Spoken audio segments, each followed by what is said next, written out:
ये भी मुझे महसूस हुआ कि चुनाव आयोग ने एक बार फिर बहुत एक तरफा काम किया है। मैं ये नहीं कह रहा कि काउंटिंग में हेराफेरी हुई है, मगर वोटर रजिस्ट्रेशन में अब अरविंद केजरीवाल एक बहुत उटपटांग बात कह देते हैं। उटपटांग थी वो बात, किसी बड़े गंभीर नेता को ऐसी बात कतई नहीं कहनी चाहिए कि पानी में जहर डाल दिया। हाँ, तो मतलब बहुत ही बिल्कुल मतलब आपका संतुलन हिल गया है वैसी बात।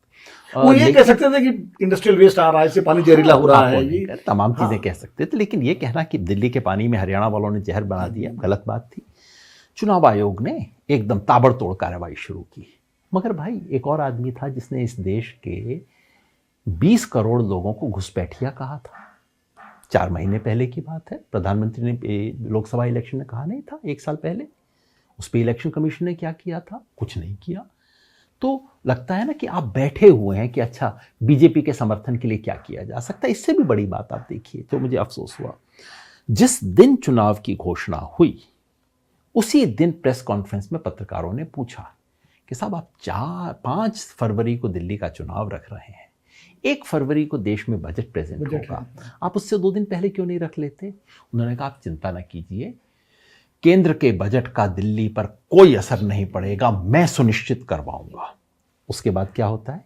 केंद्र के बजट में दिल्ली को माइंड में रखते हुए मिडिल क्लास के लिए घोषणा होती है। आप और मेरे जैसे लोग समझ जाते हैं कि किसके लिए घोषणा हो रही है, लेकिन बीजेपी ने संदेह की गुंजाइश नहीं छोड़ी। अगले दिन अखबार में विज्ञापन देती है बीजेपी कि बजट में मोदी जी की दिल्ली वालों के लिए गिफ्ट सौगात। चुनाव आयोग कर क्या रहा है भाई इसमें?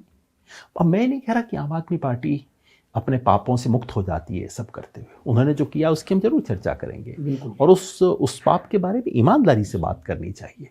लेकिन चुनाव आयोग ने जो किया और जो एलजी ने किया, ये लोकतंत्र के लिए कोई अच्छे लक्षण नहीं है, बहुत खतरनाक चीज़ है। इस कारण भी दुख हुआ, और दुख मुझे इस कारण से भी हुआ कि आम आदमी पार्टी की तमाम कमियों के बावजूद उसने दिल्ली के गरीब को दिल्ली की राजनीति में एक महत्ता दी थी। चाहे बिजली के वादे से, चाहे महिलाओं को टिकट के वादे से, कहीं ना कहीं दिल्ली के हाशिए को उन्होंने केंद्र में स्वीकार किया था। लेकिन जैसे ही अब जो हो रहा है, मुझे ऐसा कहीं डर है, हो सकता है मैं गलत साबित हूं, कि अब वो हाशिए से बाहर चला जाएगा।